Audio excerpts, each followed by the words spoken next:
हाँ जी। देखो, आज हम लोग जो करने वाले हैं वो कुछ कमाल करने वाले हैं। कमाल की चीजें देखने वाले। देखो, ऐसे क्वेश्चन पेपर में पक्का आते हैं कि पावर दे रखी है, किलोवाट आवर में पूछ दिया, या फिर वो वर्क एनर्जी। सिंपली कहें तो वर्क एनर्जी पावर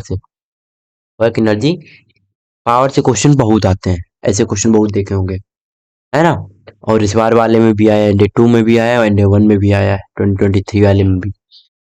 तो उनकी क्या अप्रोच होना चाहिए और उन क्वेश्चन को कितनी आसानी से कर सकते हैं हम लोग, देखना आज। Let's get started. ओके, चलो। हल्की थिकनेस बढ़ाते हैं और सीखते हैं। अब जो वर्क एनर्जी पावर क्या होता है, पहले हम वर्क बताएंगे, फिर एनर्जी और पावर सबसे लास्ट में। ओके। अब जो वर्क क्या होता है, नॉर्मली हम लोग अगर जनरल लैंग्वेज में कहते हैं तो वर्क का मतलब होता है कि कोई काम करना।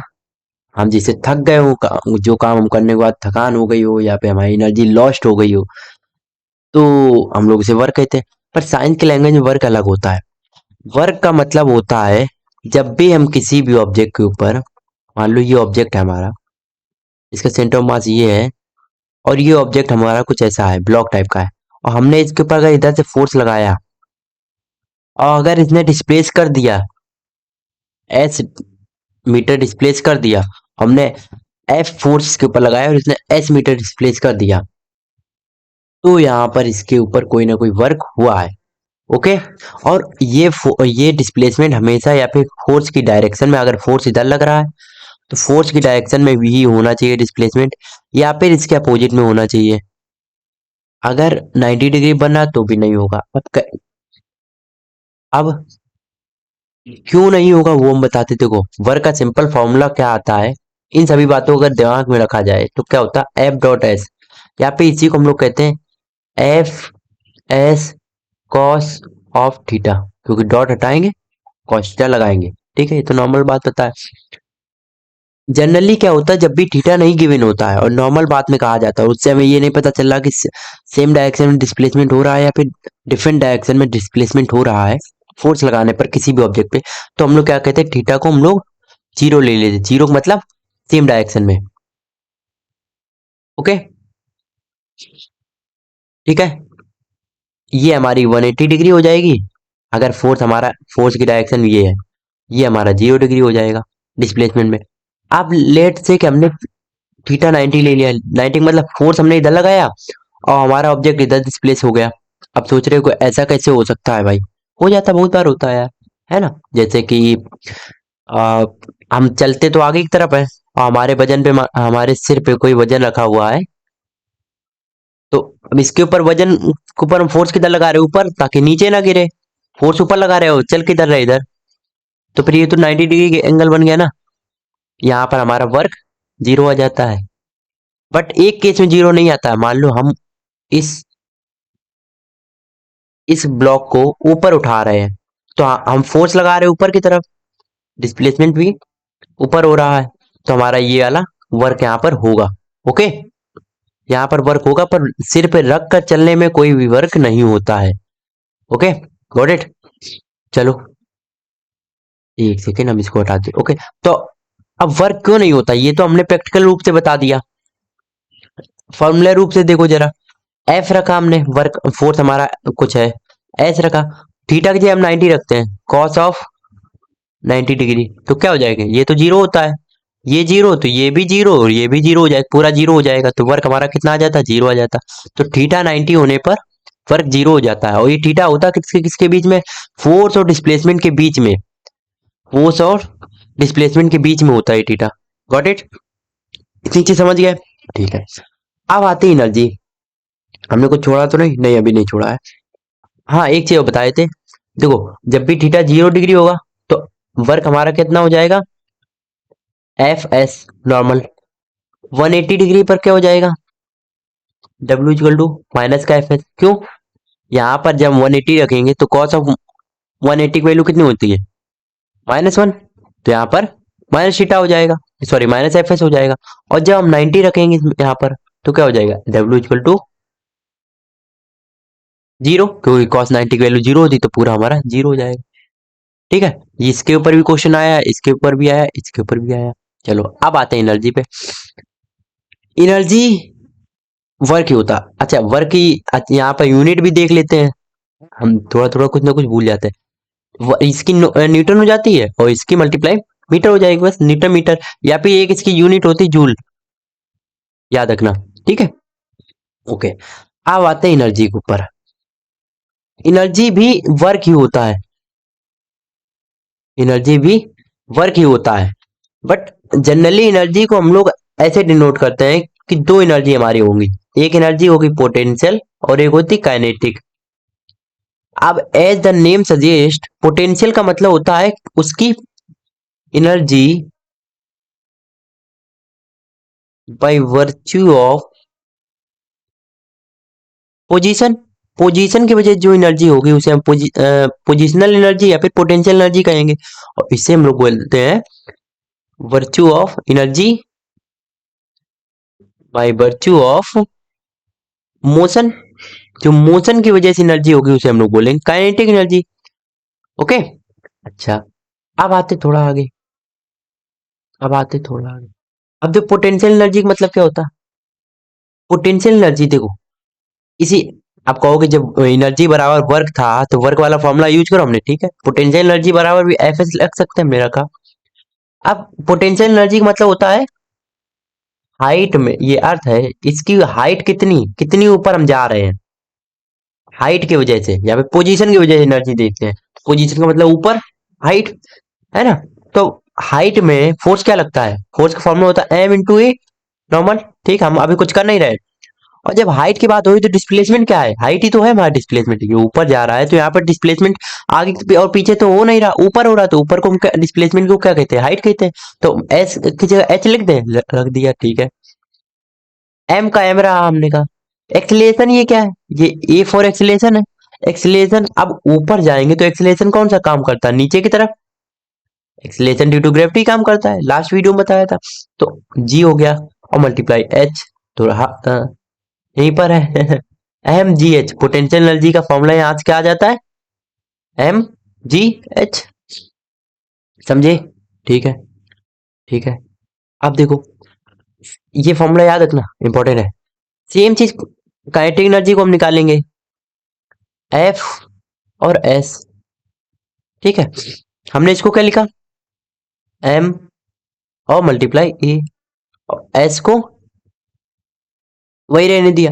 एस का हम लोग यहाँ पर एक फॉर्मूला लिखते हैं, UT plus half A T square, UT plus half A T square. एक फॉर्मूला ये होता है, फिर ये एल रखने से फॉर्मूला नहीं आएगा, तो हम लोग ये एल ना रखकर भी इसको ऐसे ही रहने देते हैं। ओके, देखना, ऐसे रहने दिया हमने, ठीक है। ओके, अब देखो, एम मल्टीप्लाई, ये वी क्या है, V minus U upon T. ये तो होता है, इतना तो जानते होगे, नॉर्मल सी बात है। ठीक है, हम्म,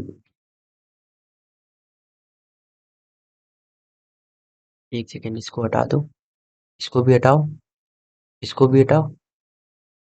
अब आते हैं, ठीक है। ओके, इसको हमने एम लिखा, इसको ए लिखा, इसको एस लिखा, ठीक है। चलो, एम लिखा, ए लिखा और इसको न्यूटन की third law, third equation, Newton नहीं, इक्वेशन ऑफ मोशन की थर्ड इक्वेशन ऑफ मोशन हम लोग लगाते हैं।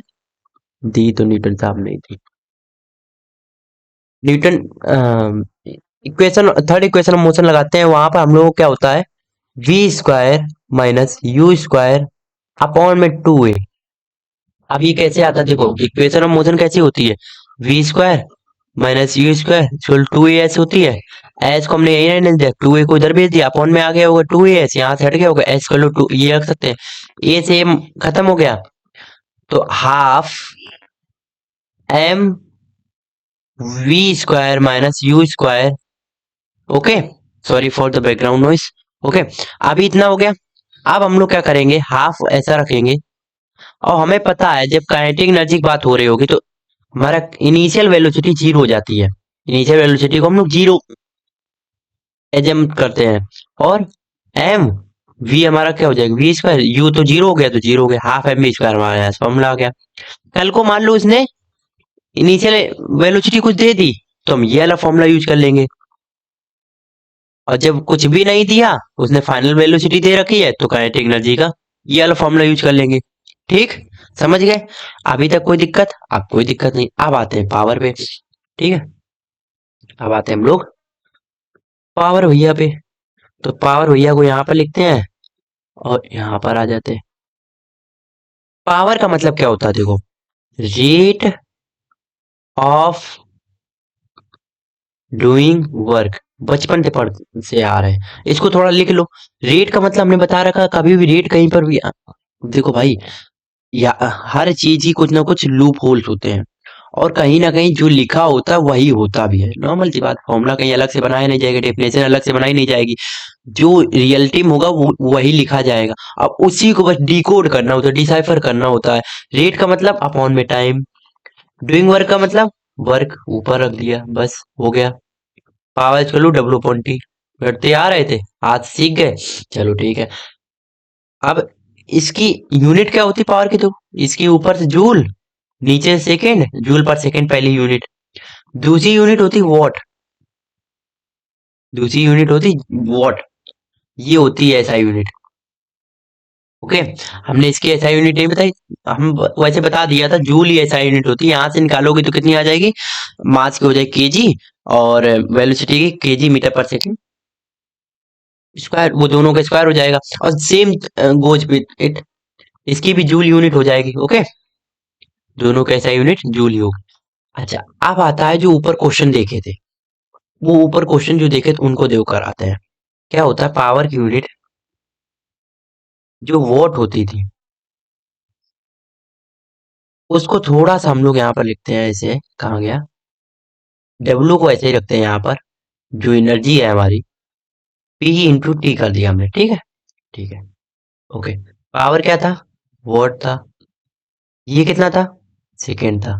ठीक, और ये वर्क है। आप इसे देखो जरा, हम अगर इसको बड़ा यूनिट करना चाहते हैं, बड़ा मतलब इसको हम चाहते हैं, जैसे कि हमारा एक मीटर पर सेकेंड होता है और एक किलोमीटर पर आवर होता है। सेम चीज, मीटर पर सेकेंड को हमने किलोमीटर पर आवर को, मतलब ये हमारी छोटी यूनिट है, ये हमारी बड़ी यूनिट है ना। बड़े टर्म में हम लोग यूज करते हैं। सेम हम लोग जब हाउस होल्ड में यूज करते हैं, तो इस यूनिट को यूज नहीं करते, हम लोग यूज करते हैं किलो वॉट पर आर को यूज करते हैं। ओके, पर क्यों लगा दिया, किलो वॉट आर को यूज करते हैं। ओके, और ये याद रखना, 1 किलो वॉट आर को ही हम लोग कहते हैं 1 यूनिट। 1 किलो वॉट आर को ही हम लोग कहते हैं 1 यूनिट। डन, डन अभी तक, ठीक है। अब कल को अगर हमसे कहा कि 1 यूनिट का खर्चा 4 रुपए आता है, तो बताओ 50 यूनिट का खर्चा हम नहीं निकाल पाएंगे? निकाल लेंगे हम, 50 में 4 का गुणा कर देंगे, मल्टीप्लाई कर देंगे, 200 रुपए आ जाएगा। बट ये 1 यूनिट निकालने में सबके पसीने निकलते हैं। पसीने क्या निकलते हैं, किलो वाट आर निकाल लो, किलो वाट आर निकाल लो, निकाल सकते हैं, निकाल सकते हैं भाई। ठीक, चलो अब आते हैं आगे। ओह, इतना सब कुछ था, कुछ मिस तो नहीं हो रहा? हो रहा होगा तो बाद में बता देंगे, चलो। ओके, अब चलते हैं आगे क्वेश्चन पे। ये रहे क्वेश्चन। ठीक,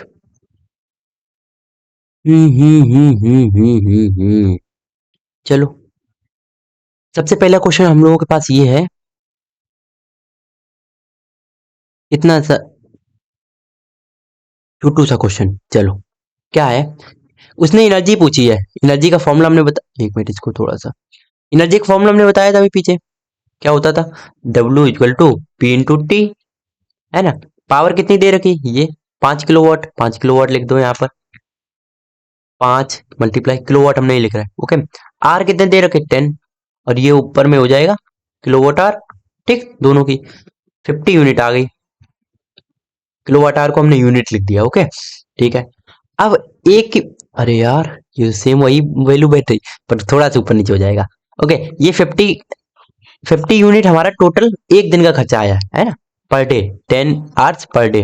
बट ऐसे 30 दिनों तक ऐसा चलता रहता है, तो एक दिन का इतना खर्चा आया, तो 30 डेज में कितनी एनर्जी यूज होगी, तो 50 × 30 1500 हो गया। अब रुपए में बात करेंगे तो एक दिन का आता था इतना, एक यूनिट का आता था इतना रुपए। देखो 1 किलोवाट आवर का, पर किलोवाट आवर का 4 रुपए, तो इतने किलोवाट आवर का, ये पर हम क्यों लगा देते हैं, किलोवाट आवर का कितना आ जाएगा, 1500 × 4, ये कितना हो जाएगा 60, और जो 2 जीरो 6000 रुपए हो गया, खत्म। समझे, कठिन था, कठिन नहीं था, कठिन नहीं था, हम समझ गए। ओके, चलो अब अगला आता है। अगला क्वेश्चन है, ऑब्जेक्ट का मास दे रखा। देखो जब भी फिजिक्स में चीज ना समझ में आए तो सिंपल सा काम करो कि जो चीज गिवन है उसको लिख लो, सॉरी ग्राम, और इसको केजी में चेंज करना पड़ेगा, तो 2 kg हो जाएगा। आप कहोगे केजी में क्यों चेंज किया, क्योंकि केजी हमारी एसआई यूनिट होती है, और जूल भी एसआई यूनिट में दे रखा। ये एनर्जी है 100 जूल, और जब उसने कहा काइनेटिक एनर्जी तो हम यहाँ पर के लगा देंगे, बात एक ही है। ऑब्जेक्ट मूविंग, अब वी पूछा है, स्पीड पूछी तो वी पूछी, अब उसने यू और वी की बात की नहीं, तो हम क्या करेंगे, सिंपल वाला वही वाला फॉर्मूला अपना लगा लेंगे, काइनेटिक एनर्जी इक्वल्स में हाफ mv², अभी बताया था, हाफ mv²। और अब क्या करेंगे, हाफ लिखेंगे, मास हमें दे रखा 2 kg, और v² हमें पता नहीं, तो v को वैसे रखेंगे, 2 से 2 काट दिया, यहाँ पर कितना बचा था 100, सब कुछ कट गया, तो 100 इक्वल में v² बचा, v की वैल्यू क्या आ जाएगी, 10 आ जाएगी, बस खत्म, 10 मीटर पर सेकेंड। अगला, इसको हटा दें क्या, इसको हटा देते, ओके। इधर कहाँ था गए, इधर आओ पहले, ओके। ठीक है, अब उसने पूछा है, आहा बढ़िया, 1 किलोवाट आवर में जूल में कितने होंगे, चलो निकाल लेते हैं।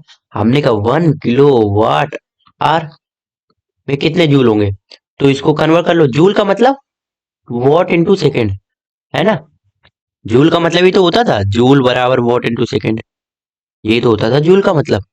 ऐसा यूनिट ये भी जूल थी, और वही उसी को हम लोग वॉट और सेकेंड कहा था। अरे भाई, ये देखो, हाँ आ गई, हाँ, ये वोट इंटू सेकेंड, और इसी को हम लोग, कहाँ गया, हाँ, इस ये जूल इंटू सेकेंड, और इसी को ये वोट कह रहे थे, ऐसा यूनिट, ओके, गॉट इट। चलो, कहाँ गया, क्वेश्चन ये रहा, और इसको थोड़ा सा जूम कर लेते हैं, हाँ, एक और जूम, बस। चलो, अब इसको वॉट बनाना है तो किलो से हटाना पड़ेगा, तो हम कितना लिख देंगे इनको, 1 × 1000, है ना, और आहार को चेंज करना है सेकेंड में, तो किसके करेंगे, 3600 से। अरे भाई देखो, 1 आवर इक्वल टू 60 मिनट्स, आप 60 मिनट्स को चेंज करना है सेकेंड में, तो कितना मल्टीप्लाई करेंगे, 60 तो थे मल्टीप्लाई 60 से और करना पड़ेगा, तो ये सेकेंड बन जाएंगे, तो 1 आवर इक्वल टू 60 × 60 3600, और ये ओवरऑल कितना बन जाएगा, what are watt second, sorry, क्योंकि ये सेकेंड बन गए, ये ओनली वॉट रह गया है। अब बस इसको लिख लो, देखो कितना हो जाएगा, 36, 2 जीरो इसके, 3 जीरो इसके, लगाओ जरा, 3 पॉइंट, अगर हम लोग इसको स्टैंडर्ड फॉर्म में करें तो डेसिमल कहाँ से आया, यहाँ पर था 1 2 3 4 5 6, मतलब 10 की पावर 6, और ये आ जाएगा जूल या फिर वॉट सेकेंड, खत्म, समझ गए, इजी है भाई, इजी है। अच्छा, अब आते हैं इस पे, work is said to be done 1 joule when force. अब देखो, वर्क बराबर क्या होता था, एफ इंटू एस होता था, चलो 1 जूल का मतलब ऐसा यूनिट, मतलब 1 आ जाए इसकी वैल्यू, चलो करते हैं। फोर्स कितना है, 4 न्यूटन, 4 रखा, मल्टीप्लाई 25 सेंटीमीटर, 25 सेंटीमीटर मतलब 25 सेंटीमीटर तो रखेंगे नहीं, मीटर में चेंज करेंगे, 100 से डिवाइड देंगे, 25 बन जाए 25, 25 4 जाए 4 से 4 काट दिया, ये सब ऐसा यूनिट में था, 1 आ गया, और ऐसा यूनिट ही जूल होती थी, बस खत्म। इसका करोगे तो 2 हो जाएगा, इसका करोगे तो सेंटीमीटर में है तो मीटर में चेंज करने के लिए 100 करेंगे तो 1/100 आ जाएगा, इसका करेंगे तो 1/2 आ जाएगा, ये भी नहीं होगा, ये भी नहीं होगा, और ये भी नहीं होगा, और हम लोगों ने देखा ये तो होगा ही होगा। Got it? सिंपल था, सिंपल था। अब अगला करते हैं। अ मास m is dragged by a pulley on a horizontal plane by a force anti-parallel to its displacement. The work done. अब देखो फोर्स इधर है और उसने कहा है फोर्स एंटी पैरेलल है किसके? डिस्प्लेसमेंट के। तो डिस्प्लेसमेंट मान लो हमारा इधर रहा तो फोर्स एंटी पैरेलल का मतलब इधर हो गया होगा। अब हमने जब कहा था कि जब अब इन दोनों के बीच में एंगल कितना बन रहा भाई? 180 डिग्री। जस्ट अपोजिट है, एक इधर भाग रहा है एक इधर भाग रहा, अपोजिट है ना? तो हमने कहा था वर्क इक्वल टू फॉर्मूला होता था एफ डॉट एस, और इसी को हम लोगों ने लिखा था F S cos of theta. और कॉस ऑफ थीटा का मतलब थीटा क्या होता था? इन दोनों के बीच का एंगल। तो एफ एस कॉस थीटा का मतलब कॉस 180, और कॉस 180 की वैल्यू -1 होती है तो माइनस का एफ एस आ जाएगा। तो ओवरऑल जो वर्क आया हमारा वो कैसा आ गया? नेगेटिव आ गया। इनफिनाइट नहीं, नेगेटिव। पॉजिटिव नहीं, जीरो नहीं, नहीं। ओके ठीक है, चलो सिंपल लग रहा है अब। हाँ सिंपल होंगे यार। Work is done when applied force and corresponding displacement are perpendicular work negative work. अच्छा अच्छा अच्छा, हम भी कहें ऐसे कैसे? निगेटिव वर्क कब होगा? निगेटिव वर्क कब होगा? जब हमारे जो फोर्स और डिस्प्लेसमेंट होंगे वो कैसे होंगे? एंटी पैरेलल होंगे। अभी दो पिछले लाइन में एक बार क्वेश्चन ऐसे पूछा उसने। 1 सेकेंड।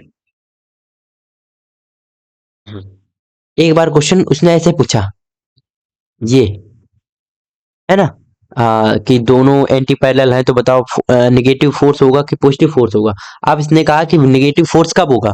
सेम क्वेश्चन, बस लैंग्वेज अलग अलग है। अब देखो कमर्शियल यूनिट, यूनिट की वैल्यू पूछी उसने किसमें? किलोवाट आवर में। तो अभी हम लोग जानते थे विच इज इक्वल टू कितने जूल होते थे? 1 किलोवाट आवर कितना जूल होता था? 3.6 इंटू 10 पावर 6 जूल। खत्म। Which one of the following is not unit of energy? Energy की यूनिट कौन नहीं है? जूल होती है, होती है। वॉट आवर होती है, देखो W equal to power into time. Power का मतलब वॉट, टाइम का मतलब आर, ये भी होती है, ठीक है। न्यूटन मीटर, न्यूटन मीटर का मतलब न्यूटन मीटर का देखो W इक्वल टू क्या होता था? एफ इंटू एफ एस, और एफ की न्यूटन, एस की मीटर, तो न्यूटन मीटर भी हो जाएगी, ठीक है।